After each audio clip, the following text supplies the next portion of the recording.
Welcome to Peacetime Story, your nightly escape to calm, comfort, and peaceful sleep. Subscribe now and be part of our Peacetime Story family, where every night ends with relaxation and sweet dreams. Now, let's begin tonight's journey. In the dead of night, a frantic bark shatters the silence of little Lichgate Cottage. Is it just a restless dog? Or does Bob, the loyal fox terrier, know a deadly secret? As Emily Arundel tumbles down the stairs and poison taints her table, a web of family greed and betrayal unravels. Who's plotting her demise? And why does a single glove hold the key to murder? Enter Hercule Poirot, where every bark leads closer to a chilling truth. Chapter 1. The Bark in the Night. In the drowsy village of Market Basing, cradled by Berkshire's emerald hills, autumn draped the landscape in russet and gold, its breezes weaving secrets through ancient elms. Little Lichgate Cottage stood at the village's edge, a sturdy red brick sentinel cloaked in ivy, where Emily Arundel, a sharp-witted spinster of 74, held court. Her life was one of quiet routine, her days measured by the chime of the church clock and the patter of her fox terrier Bob, whose coppery coat and keen eyes made him her most trusted confidant. Rescued as a shivering pup from a storm-soaked ditch, Bob was no mere pet. He was her shadow, her sentinel, sensing her moods with an almost human intuition. On a crisp October evening in 1936, the air sharp with the tang of fallen leaves, Emily retired after a modest supper of leek soup and crusty bread. She slipped into a faded silk nightgown, its lace edges worn soft by time, and sank into her four-poster bed. The cottage sighed around her, its timbers settling, while outside the wind sang a restless tune. Bob curled up on his quilt by the hearth, his snores a gentle counterpoint to the night's hush. But tranquility shattered past midnight. A frantic scratching jolted Emily awake, her pulse quickening as the sound clawed at her bedroom door. Bob was there, paws scrabbling, his low whine cutting through the silence like a warning bell. "What's got into you, boy?" she murmured, fumbling for her lamp. Its glow painted the room in soft amber, revealing Bob's taut frame, ears pricked, eyes locked on the door, as if staring down an unseen foe. Grumbling but curious, Emily eased out of bed, her joints protesting the chill. She cracked the door open, peering into the shadowed corridor. The house was still, save for the distant tick of the grandfather clock below. "A cat in the garden, is it?" she said, half to herself. But Bob shoved past, bounding down the stairs with purpose, his nails clicking on the polished wood. Barefoot, Emily followed, her nightgown trailing like a ghost. The air felt heavy, laced with an unfamiliar tension. Bob led her to the conservatory, a glass-walled nook bursting with ferns and geraniums, where he pawed at the door to the garden, growling softly. Through the panes, Emily glimpsed a flicker, a shape, darting across the lawn, swallowed by the yew hedge. Her breath caught. Poacher? Thief? Or merely moonlight playing tricks? "Enough, Bob," she said, scooping him up despite his squirming. "Back to bed." She locked the conservatory door, double-checking the bolt, and trudged upstairs. Bob settled reluctantly, his gaze never straying from the door. Emily lay awake, the shadow's fleeting form gnawing at her thoughts. Her relatives were due tomorrow, Teresa with her city airs, Bella and her oily husband, Tanios, Charles with his rakish charm, and Miss Lawson, ever the fawning shadow. Could one of them be stirring trouble? Dawn arrived, painting the sky in hues of pearl and rose. Emily dressed in her usual tweed skirt and crisp blouse, pinning her silver hair with precision. Bob, restored to his jaunty self, trotted at her heels as she descended for breakfast. The kitchen maid Clara had laid out scones and marmalade, her freckled face bright. "Sleep well, Miss Emily?" "Passably," Emily replied, sidestepping the night's disturbance. As she sipped her tea, her foot brushed something odd on the staircase, a small brass tack, half pulled from the carpet's edge. Frowning, she bent to inspect it. The carpet was frayed, the tack loose, as if tampered with. A clumsy accident waiting to happen. "Clara, have this fixed," she called, her voice sharper than intended. The morning unfolded quietly until the family arrived in a whirl of noise and perfume. Teresa swept in first, her sable coat swishing, her dark eyes scanning the cottage with a vulture's appraisal. "Aunt Emily, you look pale. Are you eating enough iron?" "I manage," Emily said dryly, noting Teresa's new diamond bracelet, a luxury her modest allowance couldn't fund. Bella followed round, faced and flushed, clutching Tanios's arm. "Auntie, we brought you some figs from our greenhouse," she said, her smile tight. Tanios, sleek in a tailored suit, bowed slightly. "A pleasure, madam. Your garden is a marvel." Miss Lawson bustled in last, her arms full of knitted shawls. "Oh, Miss Arundel, I've made you a new lap rug for those chilly evenings." Emily endured their chatter over tea in the morning room, where sunlight danced on the chintz curtains. Charles arrived late, his tie askew, flashing a grin that could charm a snake. "Aunt Em, you're looking indestructible. Heard you took a tumble. Nothing serious, I hope?" "Tumble?" Emily's eyes narrowed. "Who told you that?"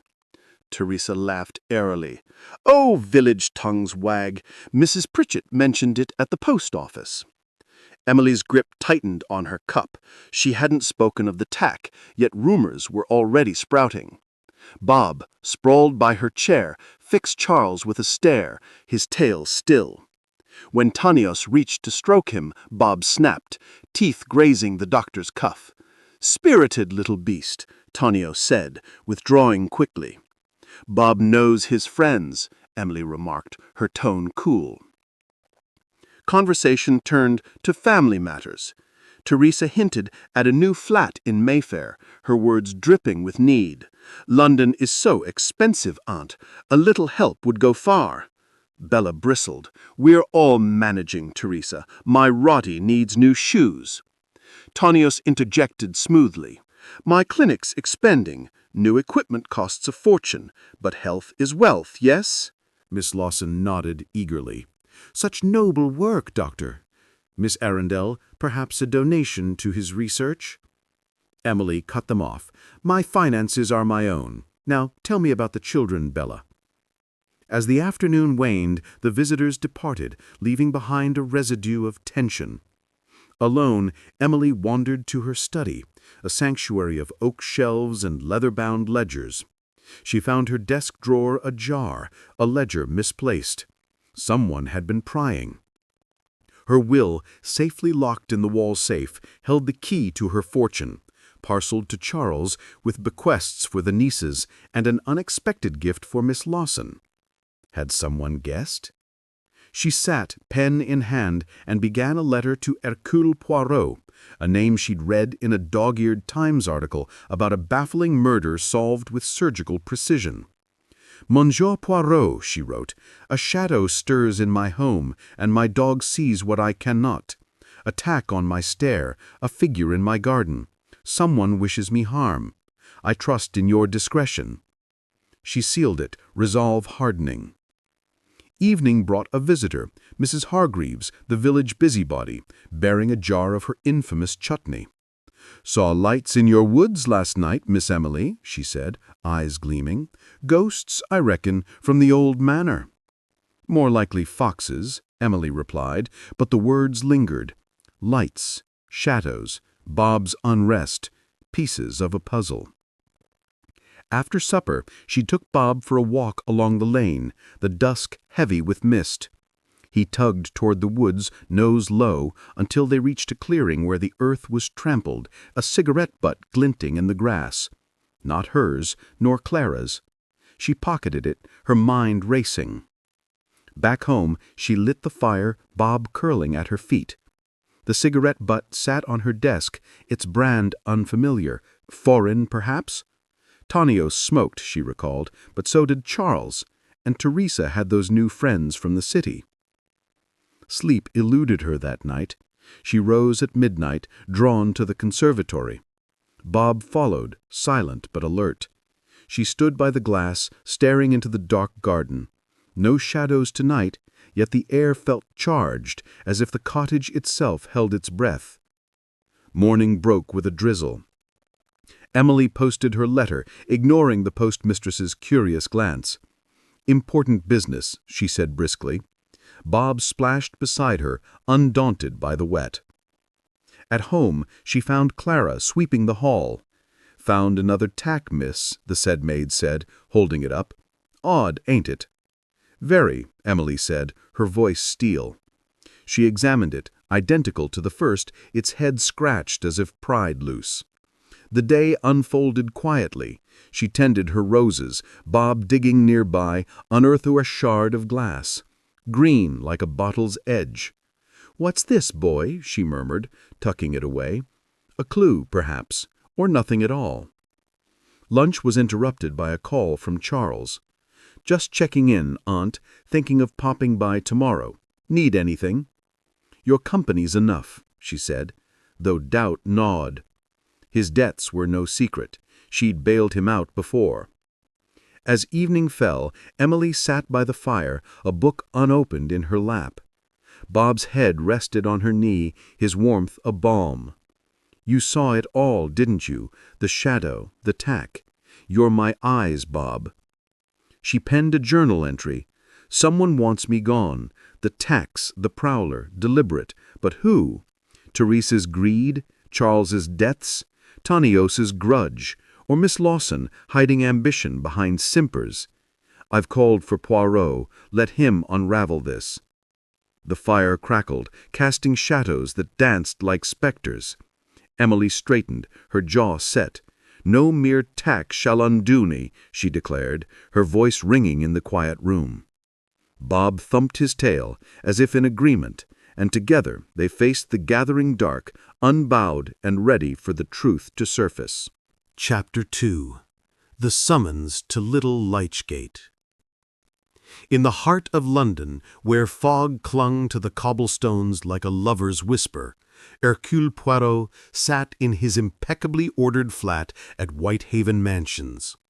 The morning of October 1936 was gray, the city's pulse muffled by mist, but Poirot's mind was alight with curiosity.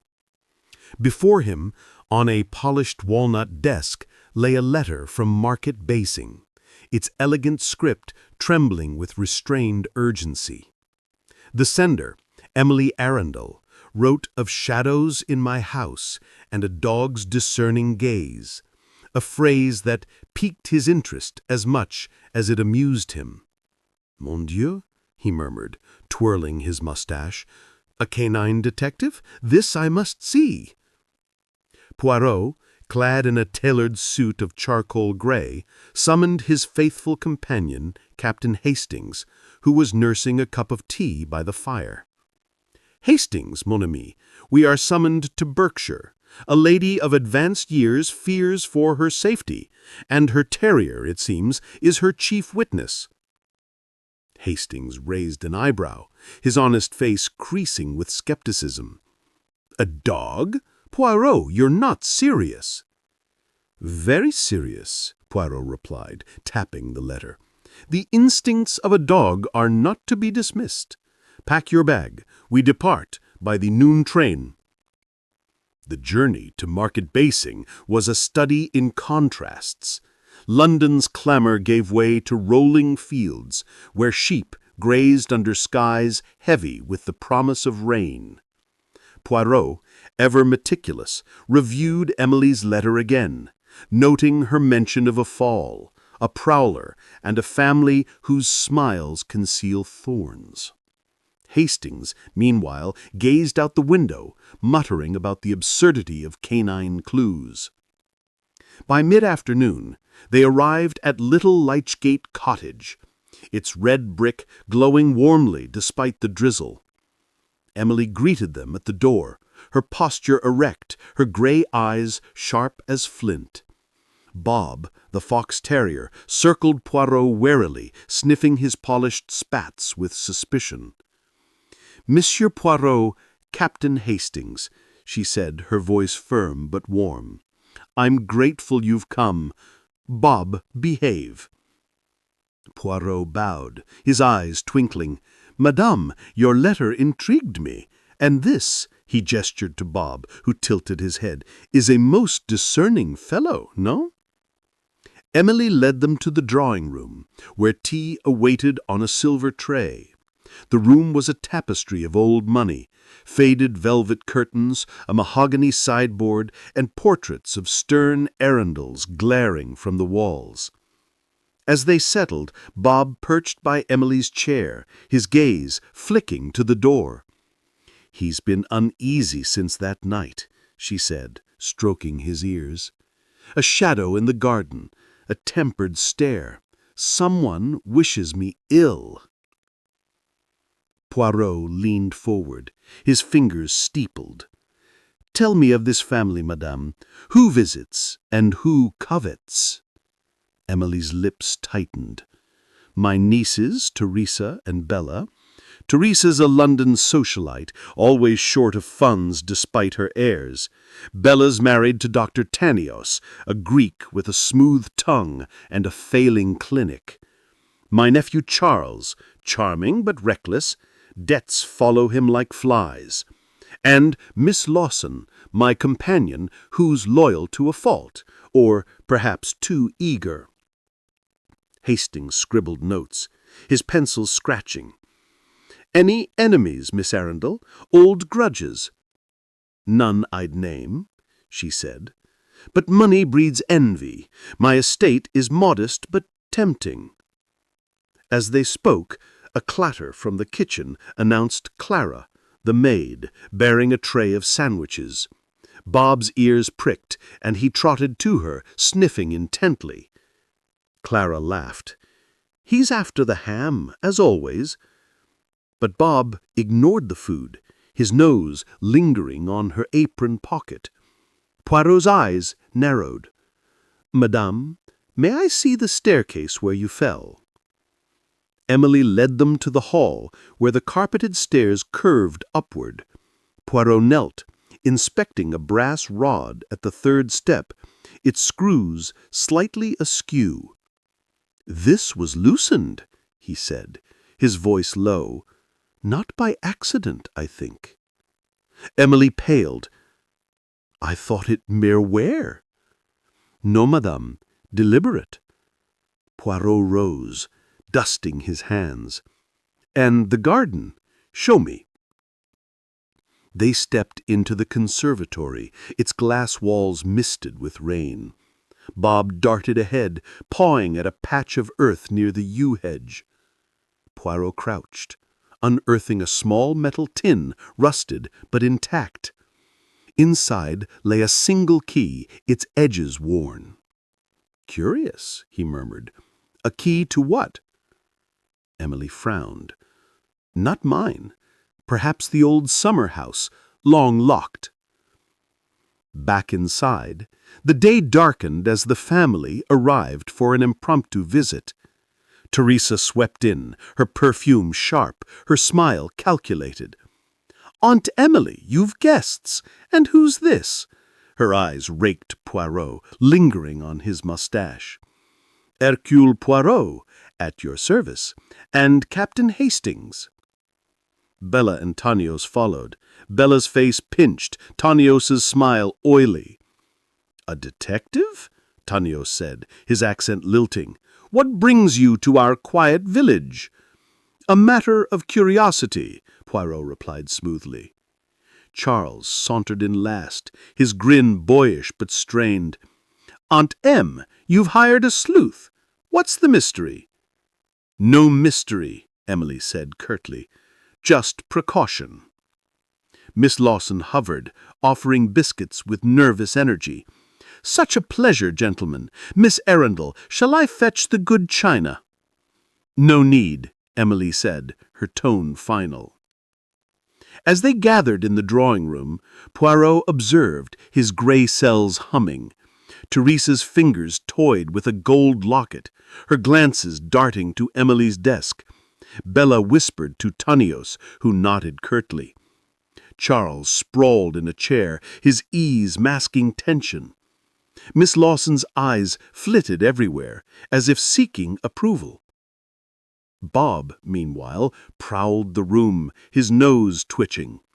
He paused by Tanios's briefcase, growling softly. Tanios laughed, nudging it aside. "Your dog dislikes me, Miss Arundel." "It has its reasons," Emily said, her gaze steady. Poirot seized the moment. "Monsieur Tanios, your work in medicine, fascinating, no? You deal with remedies, perhaps, or poisons." "Poisons? Only in theory, for research." "Of course," Poirot said, his smile bland. "And you, Mademoiselle Teresa, your life in London must be costly." Teresa bristled. "I manage." The conversation shifted, but the air crackled with unease. After the visitors left, Poirot lingered, examining the conservatory again. He found a scrap of fabric caught on a thorn, silk dyed indigo, not from Emily's wardrobe. "Hastings," he said, pocketing it, "we must visit the village. Gossip is a fine teacher." They ventured to the Black Swan, Market Basing's sole pub, where locals nursed pints and tales. The barkeep, a ruddy man named Tom, leaned close. "Heard you're sniffing about Miss Arundel's place.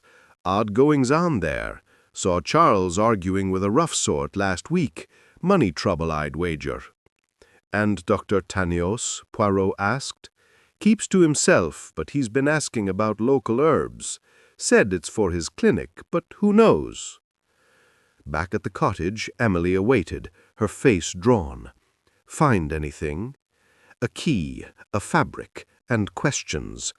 Madame, have you enemies from the past? A family feud, perhaps?" Emily hesitated.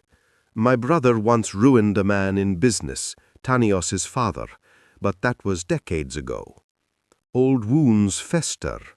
Now, tell me of your will." She sighed.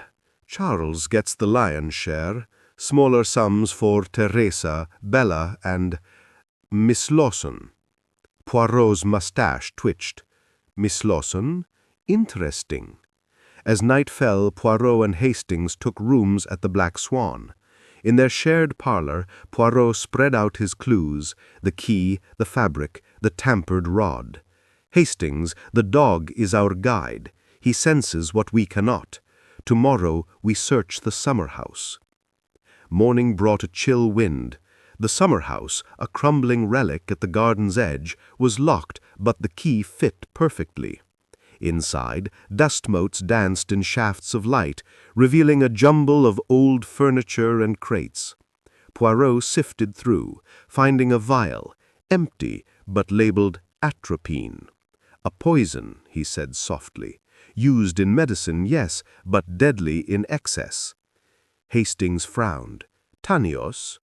"Perhaps, or a clever misdirection." They returned to the cottage, where Emily was pruning roses, Bob at her side. "Monsieur Poirot, any progress?" "Some," he said. "But tell me, has Bob reacted to anyone else?" She nodded. "He snarled at Miss Lawson yesterday when she brought flowers. Odd, she's usually his favorite." Poirot's eyes gleamed. "The little dog knows. Madame, lock your doors tonight and keep Bob close." As they left, a village boy delivered a note to Poirot, scrawled in haste. "Meet me at the churchyard, midnight. I know something." Unsigned. "Intriguing," Poirot said. "Hastings, we have a rendezvous." Under a moonless sky, they crept to the churchyard, where ancient yews loomed like sentinels. A figure waited, a woman, cloaked, her face hidden. "Monsieur Poirot," she whispered, "I'm Ellen, the grocer's wife. I saw Miss Lawson near the cottage 2 nights ago, carrying a bottle. She didn't see me." "A bottle?" Poirot pressed. "Green glass, like medicine. She hid it in the hedge." They searched the spot, finding shards of green glass, matching the one Bob had unearthed. Atropine, perhaps, but why Miss Lawson? Back at the inn, Poirot paced. The family covets the inheritance, yes, but Miss Lawson's role is unclear. Is she pawn or player? Hastings yawned. "What's next?" "Tomorrow we watch, and we listen to Bob." The chapter closed with Poirot staring into the fire, the puzzle taking shape.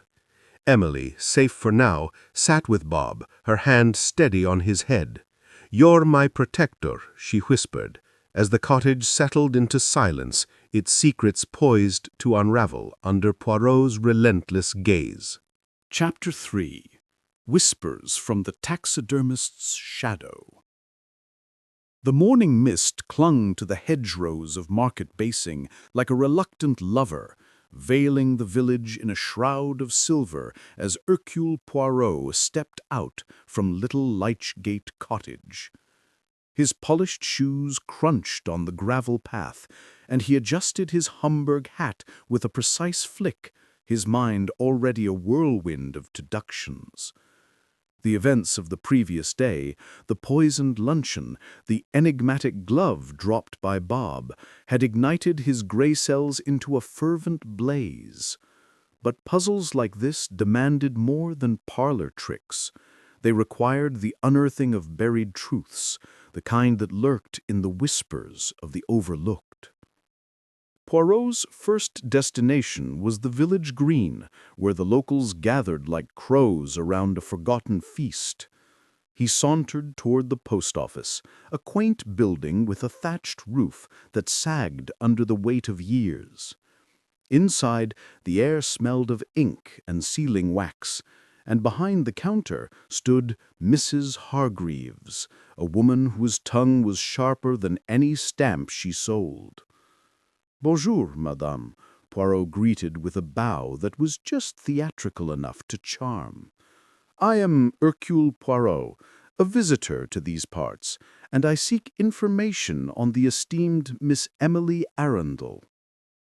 Mrs. Hargreaves' eyes narrowed, but a spark of gossip lit them up. "Oh, the old dame at Little Lychgate? What do you want with her?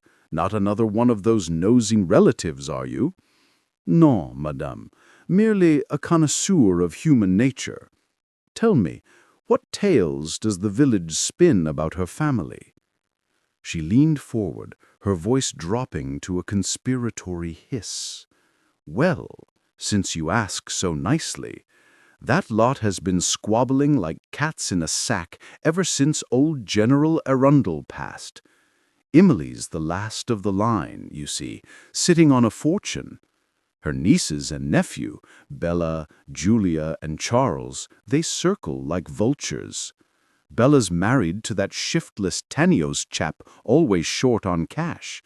Julia's got debts from her fancy London ways, and Charles, well, he's a gambler plain as day. And then there's Miss Lawson, the companion. Fluttery as a moth, but I've seen her eyes, sharp as pins when she thinks no one's looking." Poirot nodded, committing each detail to memory. "And the General's will? Any irregularities?" Mrs. Hargreaves chuckled. "Irregularities? The old man left it all to Emily, but whispers say she's redrafted hers recently. Cut out the kin, some say, in favor of that Lawson woman. Caused a right stir at the solicitor's office. Mr. Purvis nearly choked on his tea when he drew it up." Thanking her with a flourish, Poirot slipped a coin across the counter for a stamp he didn't need.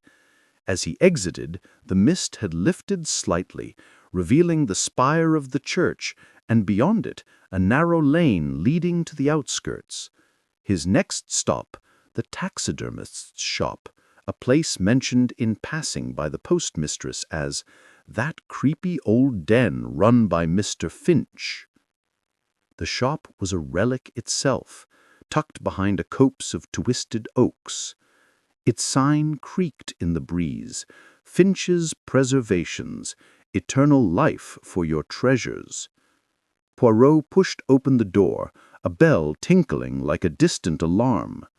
The interior was dim, lit by flickering gas lamps that cast long shadows over shelves crammed with glassy-eyed creatures, stoats frozen in mid-snarl, birds with wings eternally spread, and deer-heads staring blankly from the walls. Mr. Finch emerged from the back, a gaunt man with spectacles perched on a beak-like nose, his hands stained with the chemicals of his trade. "What can I do for you, sir? Got a prized pheasant needs stuffing?" Poirot removed his hat, his eyes scanning the room. "Non, monsieur. I am interested in history, the history of this village, and perhaps of certain families, the Arundels, for instance." Finch's expression tightened, but curiosity won out. "Arundels?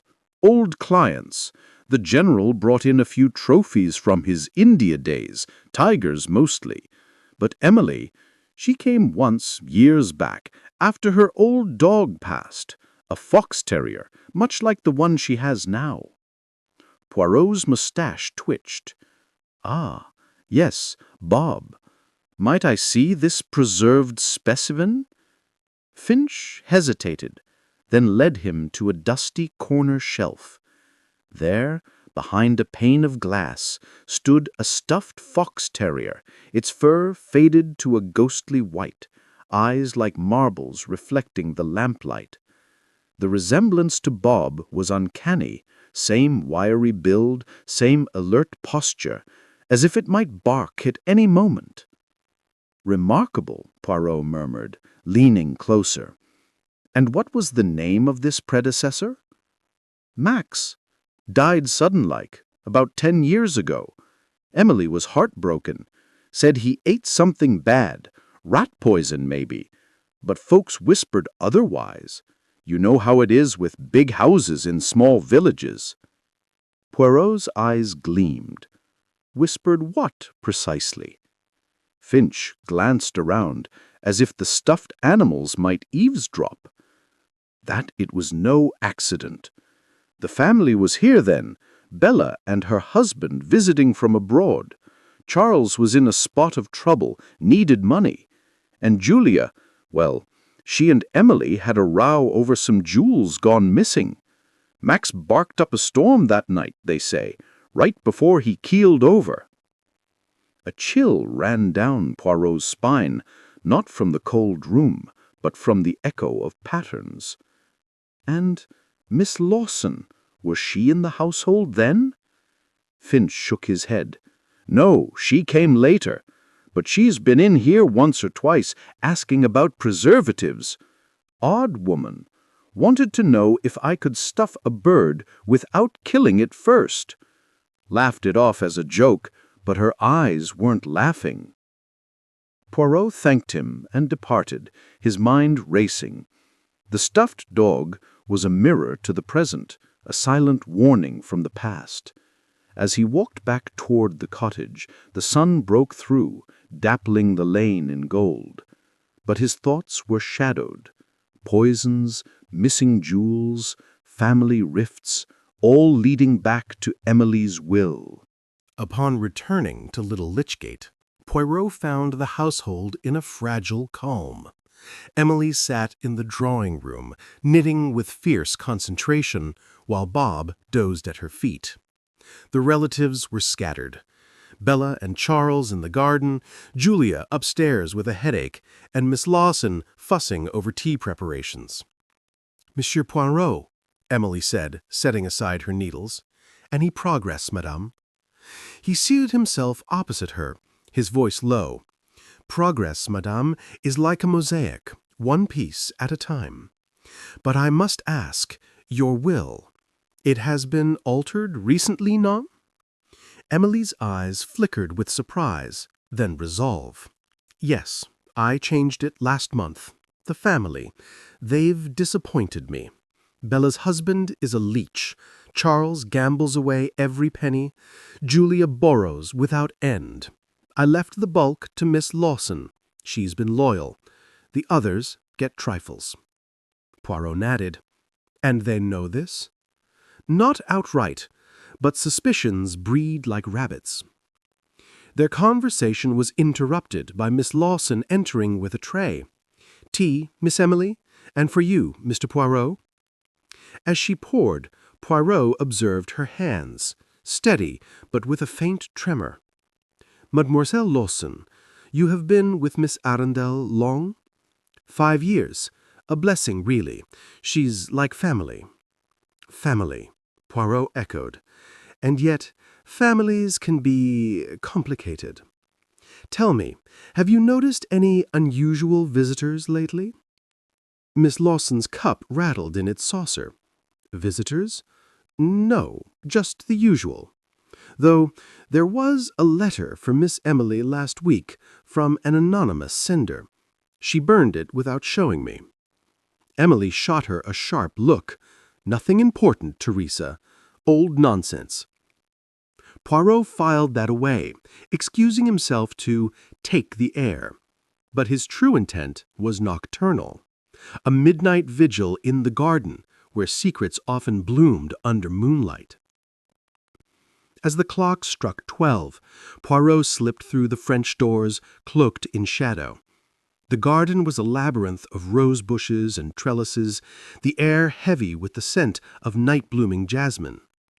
He positioned himself behind a stone urn, ears attuned to the slightest rustle. Voices soon drifted from the arbor, heated, accusatory. You think I don't know, Julia's voice, sharp as a thorn. That letter you sent her, poison pen nonsense about my debts, trying to turn her against me.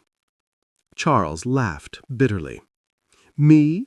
You're the one who borrowed those sapphire earrings last visit. Aunt Emily's still missing them. If anyone's stirring trouble, it's you, with your lover's bills piling up. Bella's voice joined, low and venomous. Both of you, shut it. My Tonios needs funds for his research, real work, not your frivolities. But no, Auntie's will favors that simpering Lawson. If we don't act... Act, Julia snapped. Like during the war, when you nursed that grudge over father's slight? He cut you out for a reason, Bella, you're poison. The argument escalated, accusations flying. Forged signatures on old loans, a stolen brooch from Emily's jewelry box, a wartime betrayal where Bella had accused Julia of sabotaging a family alliance for personal gain. Poirot leaned closer, piecing alibis. Charles's train story didn't hold. The timetable was for the wrong day. Julia's debts linked to a mysterious R, perhaps a code. Bella's grudge traced to 1917, when General Arundel had disowned her briefly over a scandalous affair. Suddenly, a low growl pierced the night. Bob, who had followed Poirot unseen, emerged from the bushes, hackles raised. The relatives scattered like leaves in a gale, Julia fleeing to the house, Charles stumbling over a root, Bella melting into the shadows. Poirot patted the dog. Bien joué, mon ami. You disperse the conspirators. Retreating to his room, Poirot pondered the frayed alibis. Charles's train story didn't hold. The timetable was for the wrong day. Julia's debts linked to a mysterious R, perhaps a code. Bella's grudge traced to 1917, when General Arundel had disowned her briefly over a scandalous affair. Dawn found Poirot by the fireside with Emily, the embers crackling like secrets. "The witness barks not in vain, madame," he said, warming his hands. "Bob senses the malice." Emily sighed. "He's always known, like with Max, years ago." Poirot's eyes sharpened. Max, the dog at the taxidermist's? She nodded. "Poisoned, I believe, by one of them, over money. Always money." As they spoke, Miss Lawson entered, pale. "Miss Emily, this letter, just arrived. It's forged, I think. In your hand, but not." Emily opened it, her face draining. The note, purportedly from her, revoked the new will, restoring the old one favoring the relatives. But the signature wavered, ink fresh. "A forgery," Poirot declared. "The hand trembles, perhaps Miss Lawson's own." Miss Lawson gasped, "Me? Never!" But Poirot smiled slyly. "Or a frame. The plot thickens, madame. We must watch the shadows closer." The chapter hung on that revelation. Emily's hope guarded, and the air taut with unspoken threats. Chapter 4. The Parlor of Perjured Promises. The afternoon sun filtered through the lace curtains of little Lychgate Cottage, casting delicate patterns on the parlor's faded wallpaper. The room, with its overstuffed armchairs and a mahogany table polished to a mirror sheen, silver pot gleamed under the chandelier, but the air was thick with something less tangible, suspicion, coiled like a snake. Emily Arundel sat at the head of the table, her spine rigid, her eyes darting to Bob, who lay by the hearth, his ears twitching at every sound. The family was assembled. Bella, her lips pursed, Charles slouched with a forced nonchalance, Julia picking at her nails, and Miss Lawson hovering like a nervous moth. Poirot had orchestrated this gathering, not for civility, but for revelation. "Mesdames et messieurs," Poirot began, his voice smooth as velvet, "we gather for tea, but also for truth. The events in this house, accidents, letters, whispers, demand clarity. Hercule Poirot does not sip idly." Bella snorted, stirring her tea with a clink. "Clarity? This is a waste of time. Aunt Emily is fine, aren't we, Auntie?" Emily's gaze was steel. "I am alive, Bella. Whether I remain so is the question." The room stilled. Poirot poured his tea, the steam curling like a question mark. "Let us begin with the simple matter. Monsieur Charles, you were in London the night of Miss Arundel's fall, oui?" Charles grinned, all charm and no substance. "Sure thing. Caught the 6:15 train back. Had a flutter at the tables. Bad luck as usual." Poirot's eyes narrowed. "Curieux.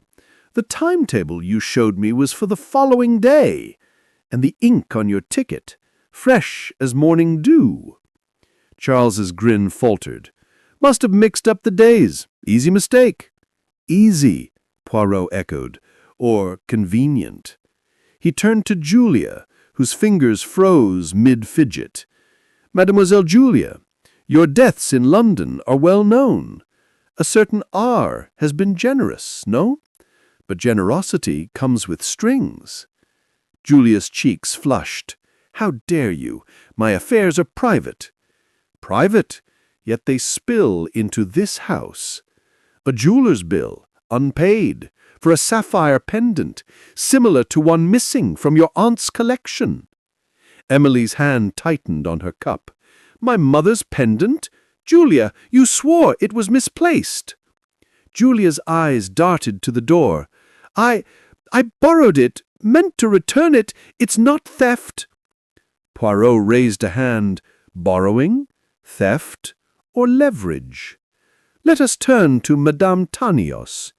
He faced Bella, whose expression was a mask of disdain. "Your husband's research. It requires funds. Funds your aunt's new will does not provide." Bella's voice was cold. "My Tanios is brilliant. He deserves support, not this inquisition." "And yet," Poirot said. "You were heard in the garden, speaking of acting before Miss Lawson inherits. A curious choice of words." Miss Lawson gasped, spilling tea on her shirt. "Me? I've done nothing but serve." "Serve? We? But to whom?" "A letter forged in Miss Emily's hand suggests otherwise. And then there is Bob." All eyes turned to the fox terrier, who lifted his head, sensing his cue. Poirot knelt beside him, producing a silk handkerchief from his pocket, a prop, scented with a faint whiff of bergamot cologne, borrowed from the village apothecary. He waved it gently before Bob, who sniffed once and then erupted into a frenzy of barks, lunging at the cloth. "Mon Dieu!" Poirot exclaimed, tucking the handkerchief away. "This reaction, it is not new. Bob, he remembers a scent from the night of the fall, a scent tied to malice." Emily's voice trembled. "You mean someone in this room?" Poirot stood, his gaze sweeping the table. "Précisément. But first, a discovery." He reached into his coat and withdrew a small brass key, its edges worn but gleaming.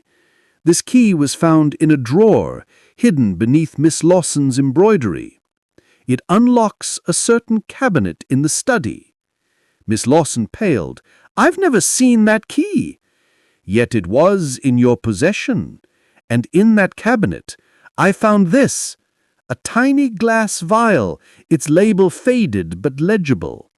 Digitalis purpura, a heart medication, oui, but in excess, a poison, enough to cause a luncheon to turn deadly."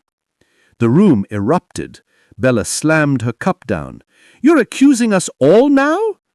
Charles laughed nervously.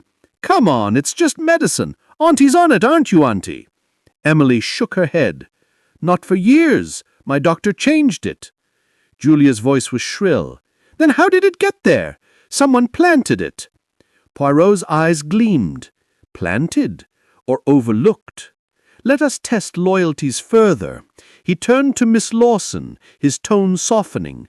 "Mademoiselle, you are devoted to Miss Emily, but devotion can blind. Did you ever suspect another's hand in that cabinet?"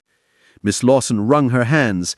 I found the vial last week, but I thought it was old, forgotten. I meant to tell Miss Emily, but with the fall and the letter—" "Lies," Bella snapped. "You're covering your tracks." Poirot raised a hand. "Enough. Let us revisit the past, for it illuminates the present.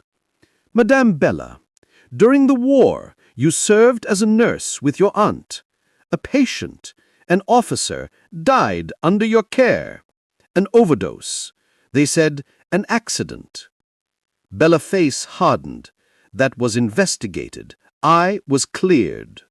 "Cleared," Poirot mused, "but not forgotten. The officer's family blamed you. A grudge, perhaps, carried into this house." The air grew stifling, the clink of teacups replaced by silence.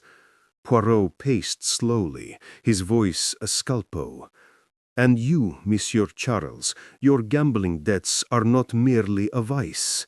A bookmaker in London, Mr. Reggie Voss, threatened exposure unless paid. A motive to secure an inheritance swiftly." Charles's jaw tightened. "You've got no proof." "Proof," Poirot said, "is in the details. Like the glove Bob found, monogrammed with a C. Yours, perhaps." Charles blanched. "Plenty of people have gloves, and plenty have secrets," Poirot countered. He turned to Julia. "Mademoiselle, your lover, R., is Reginald Voss, the same bookmaker. A dangerous liaison, tying you to Charles's debts." Julia stood, her chair scraping. "This is outrageous. I won't sit here." "Sit," Emily commanded, her voice cutting through. "If there's truth to this, I want it out." "Merci, madame. Now a test." He clapped his hands, and Bob leapt to his feet, tail wagging. Poirot produced another handkerchief, this one borrowed from Charles's coat pocket, scented faintly with tobacco and leather. He waved it before Bob, who sniffed, then turned away, uninterested. "Interesting," Poirot said. "No reaction. But the bergamot." He glanced at Miss Lawson, whose hands trembled. "Mademoiselle, may I borrow your shawl?" Reluctantly, she handed over a woolen shawl, faintly scented with lavender. Poirot held it out, and Bob growled low, his eyes fixed on the fabric. "Mon cher Bob, you do not lie." He faced the room. This shawl was near the stair-rod the night of the fall, a scent Bob associates with danger. Miss Lawson's voice cracked. "I was in my room that night, I swear it." "Perhaps," Poirot said, "but let us try one final test." He signaled to Emily, who rose and crossed to a sideboard, retrieving a small silver bell.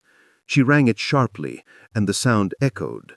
Bob's ears pricked, but he remained calm, until Poirot moved to Bella, standing close, his hand brushing her sleeve. A faint whiff of bergamot lingered, and Bob barked furiously, circling Bella. "Bella," Emily gasped. "You?" "This is absurd. A dog's nose proves nothing." "On the contrary," Poirot said, "it proves intent." The stair-rod was tampered with, coated with a trace of bergamot oil, a scent Bob links to the hand that wielded it. "Your perfume, Madame Tagnos." Bella stood, her face a storm.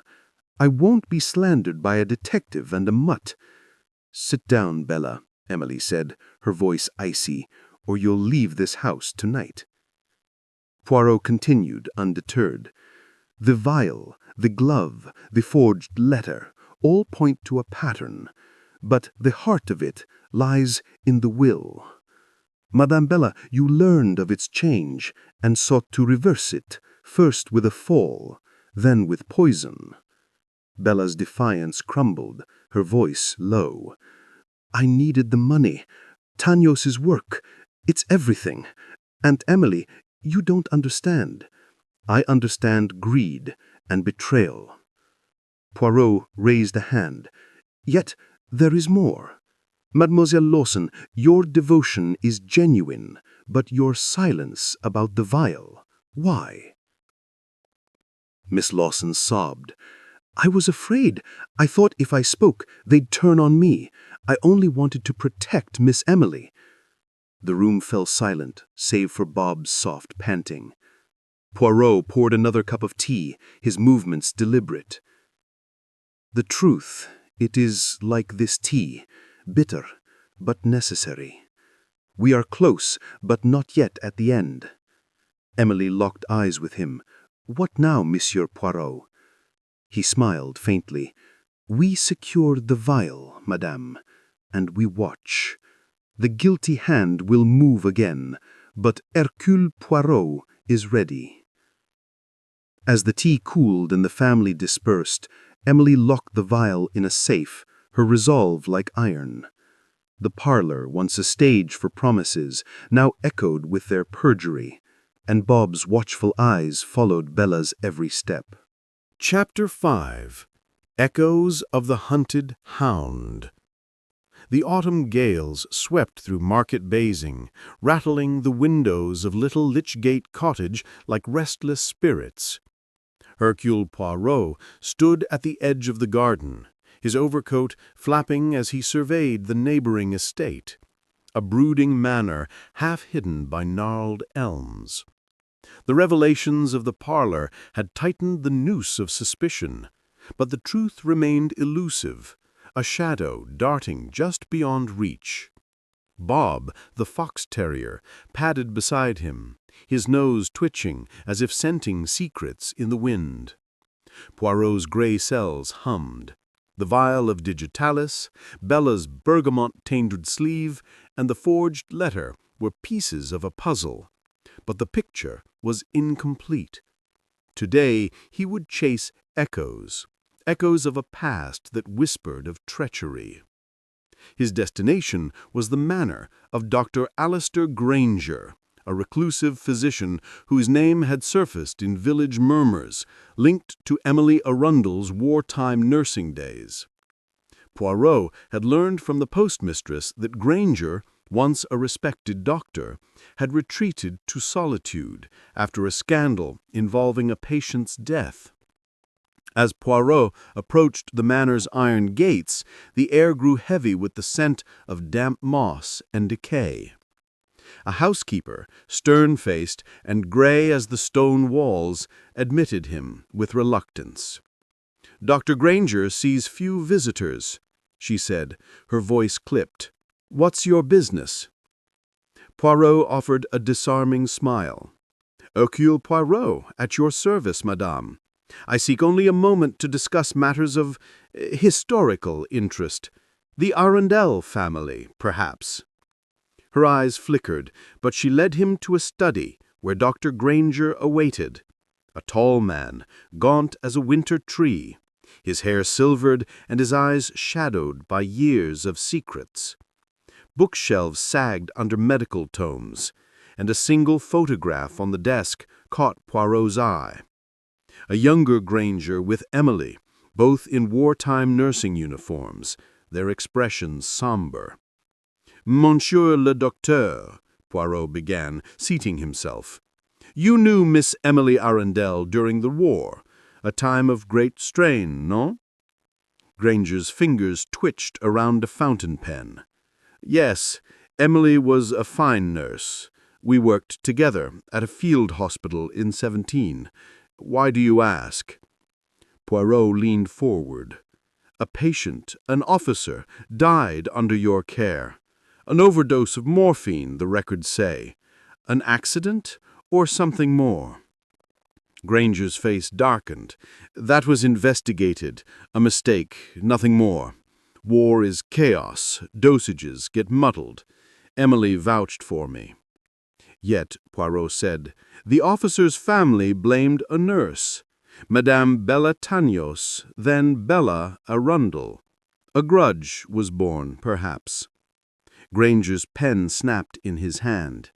"Bella was young, careless. She mixed the dose, but I took the blame to spare her. Emily knew the truth, but kept silent, for family." Poirot's mustache quivered. "And now in this house accidents recur. A fall, a poisoned meal. You have heard of these." Granger hesitated. "Village talk reaches even me. Emily's in danger, isn't she?" Before Poirot could press further, a sharp bark echoed from the hall. Bob had slipped in unnoticed and now stood rigid, growling at a locked cabinet in the corner. Granger arose, his voice sharp. "Your dog. Control it." Poirot knelt beside Bob, stroking his ears. "Mon ami, what troubles you?" He glanced at the cabinet, its lock gleaming. "Monsieur, what lies within?" Granger's jaw tightened. "Old medical supplies, nothing of interest." "Yet Bob disagrees," Poirot said, standing. "With your permission." Reluctantly, Granger unlocked the cabinet, revealing vials, syringes, and a leather-bound journal. Poirot's eyes locked on a bottle labeled Digitalis Purpurea, identical to the one found in the cottage. "Curieux. The same poison here." Granger paled. "It's common for heart conditions. I haven't used it in years." Poirot pocketed the journal, his smile polite but unyielding. "I shall borrow this, monsieur. The past speaks, and I listen." Back at Little Lichgate, the journal proved a treasure trove.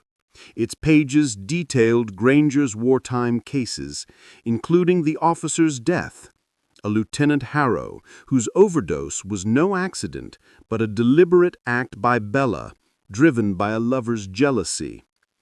Emily had suspected but buried the truth to protect her niece.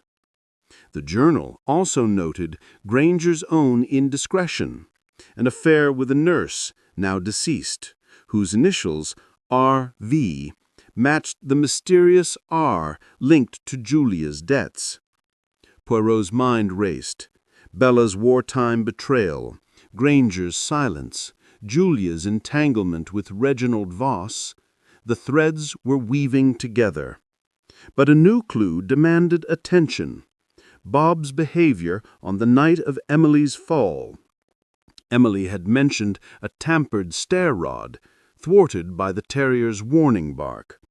Poirot examined the staircase, finding faint scratches on the wood, where a rod had been loosened, then hastily replaced. The bergamot scent lingered, faint but unmistakable. That evening, Poirot ventured into the village, seeking the station-master, Mr. Phipps, to verify Charles's alibi. The station-master, a ruddy man with a pipe, squinted at Poirot's questions. "Charles Tanioche, you say? Claimed he was on the 6:15 to London that night? Rubbish! The 6:15 was cancelled. Signal failure. I saw him skulking near the platform, though, with a woman in a hooded cloak. Didn't catch a face." Poirot's eyes gleamed. "A woman, you say? Most intriguing." Returning to the cottage, Poirot found Emily in the library, her face pale as she clutched a letter. "Monsieur Poirot, this arrived today.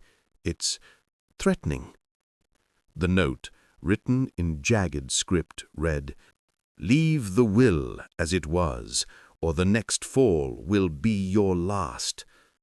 No signature, but the paper bore a faint watermark, a crest Poirot recognized from Granger's manor. "Madame," Poirot said, "we must act swiftly.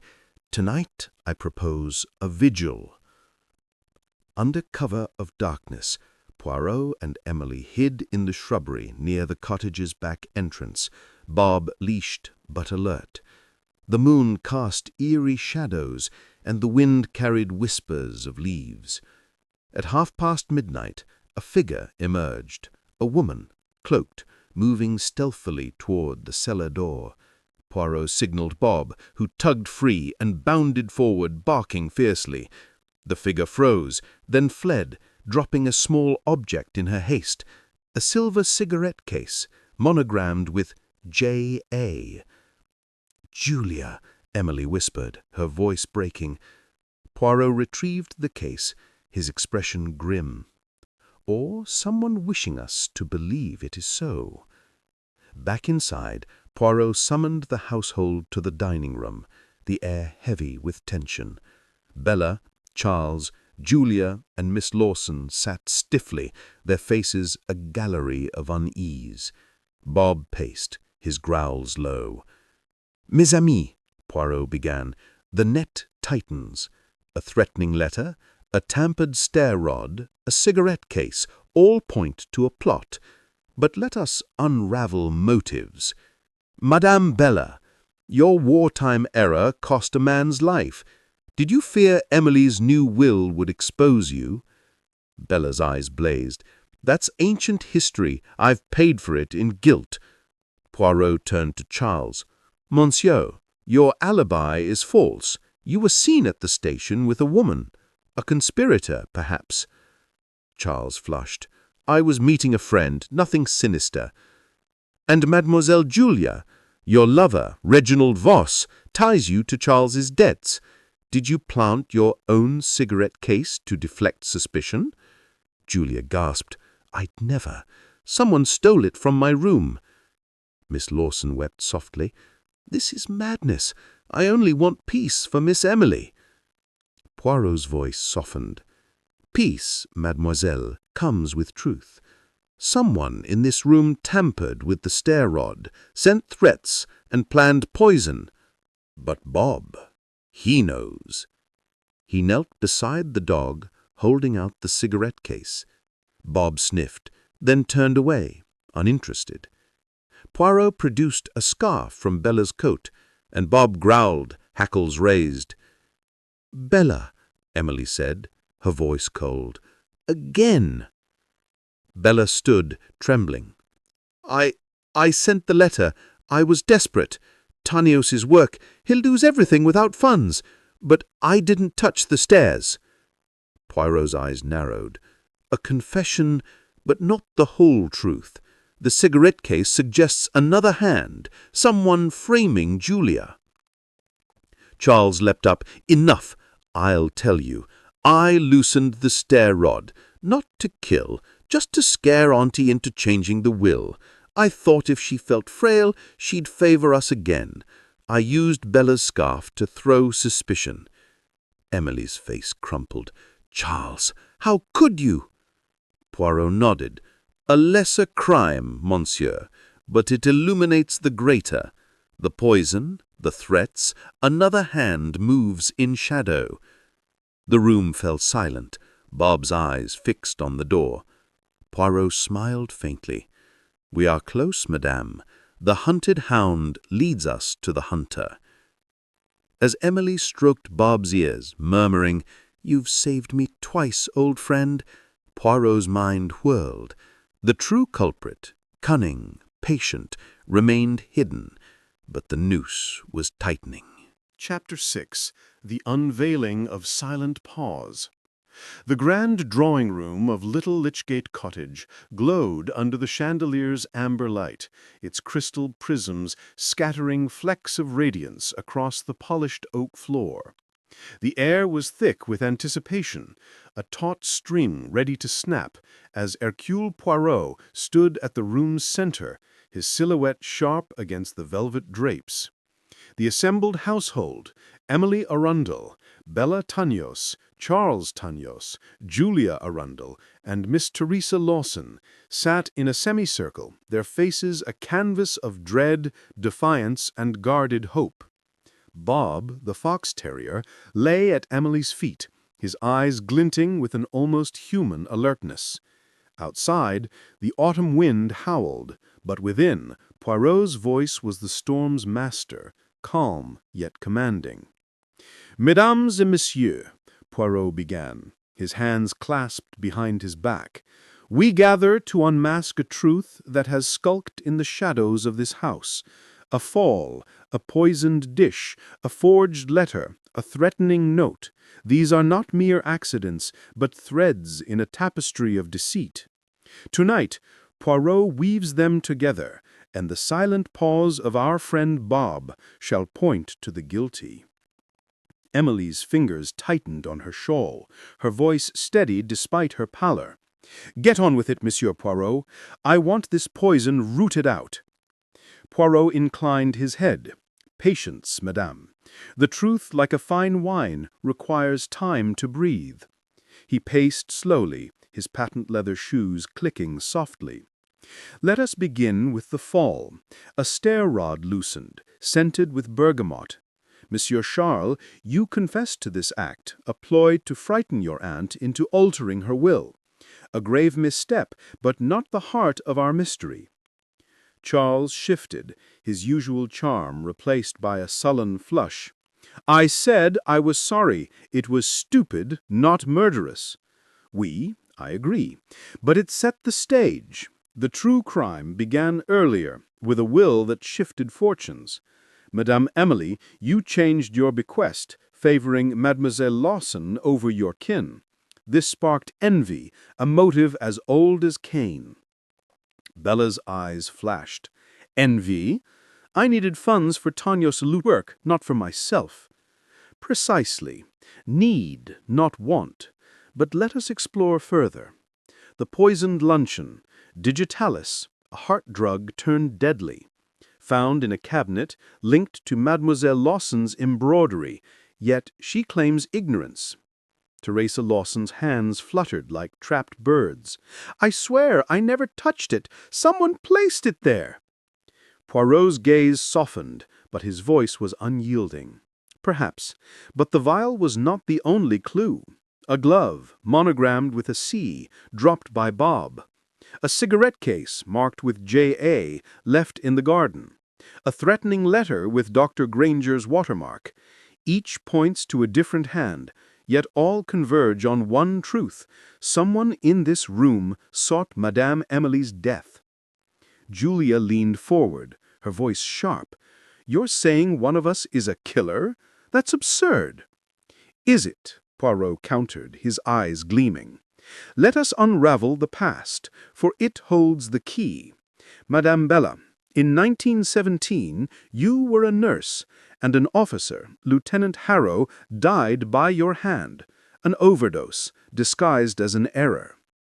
Dr. Granger took the blame, but you knew the truth, as did Madame Emily." Bella's face drained of color. "That was war. Mistakes happened." "Mistakes," Poirot mused, "or revenge. Harrow spurned your affections for another. Your aunt buried the scandal, but the grudge festered. When you learned of her new will, did it rekindle that old fire?" Bella stood, trembling. "I'd never hurt Auntie." Poirot turned to Julia. "Mademoiselle, your debts to Reginald Voss, a bookmaker tied to Charles's gambling, suggest a desperate alliance. Did you conspire to secure the inheritance?" Julia's laugh was brittle. "Reggie's a friend, nothing more. I didn't need to kill for money." "And yet," Poirot said, "your cigarette case was found, conveniently dropped. A frame, perhaps." He pivoted to Teresa. "Mademoiselle Lawson, your devotion is unquestioned, but your silence about the vial raises doubts. Did you fear exposure, or were you protecting another?" Teresa sobbed. "I only wanted to keep Miss Emily safe." Poirot nodded, then knelt beside Bob, stroking his wiry fur. "This little dog, he sees what we do not.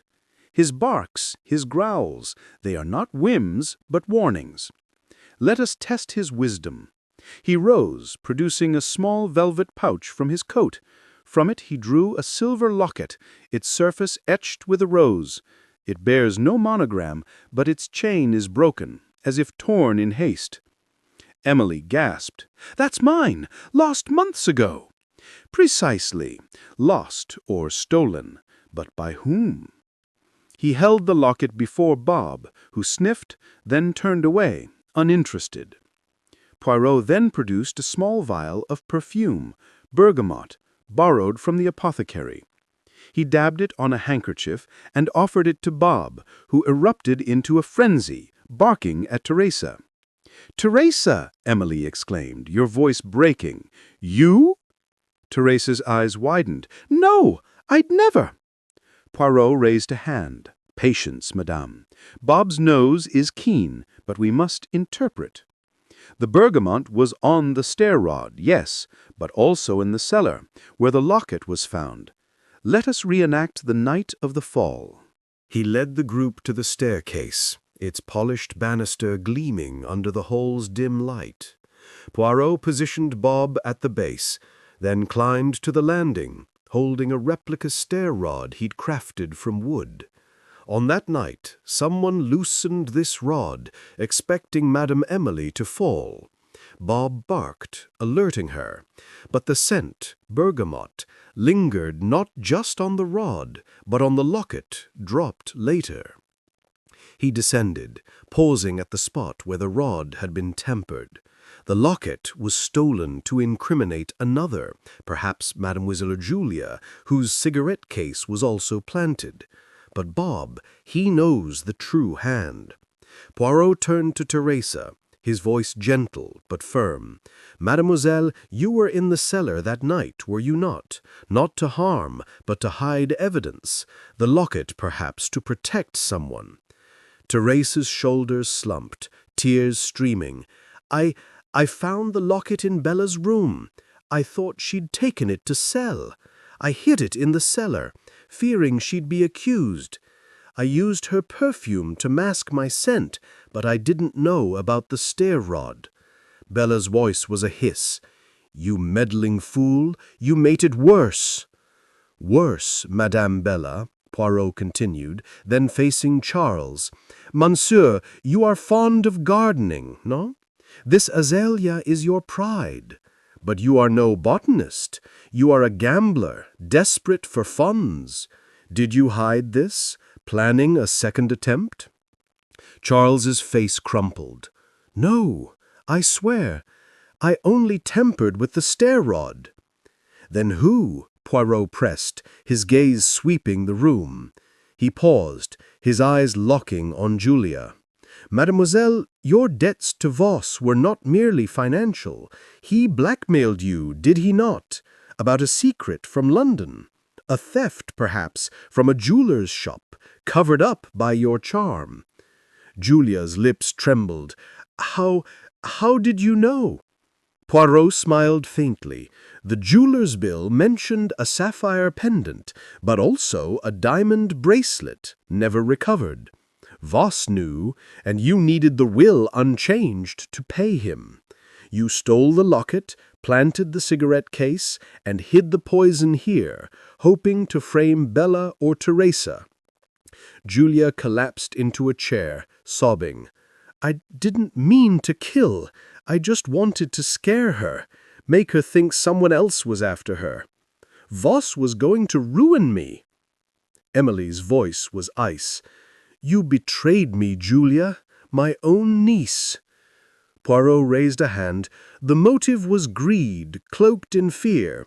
Julia, you tampered with the luncheon, using digitalis from Granger's supply, accessed during a visit to his manor.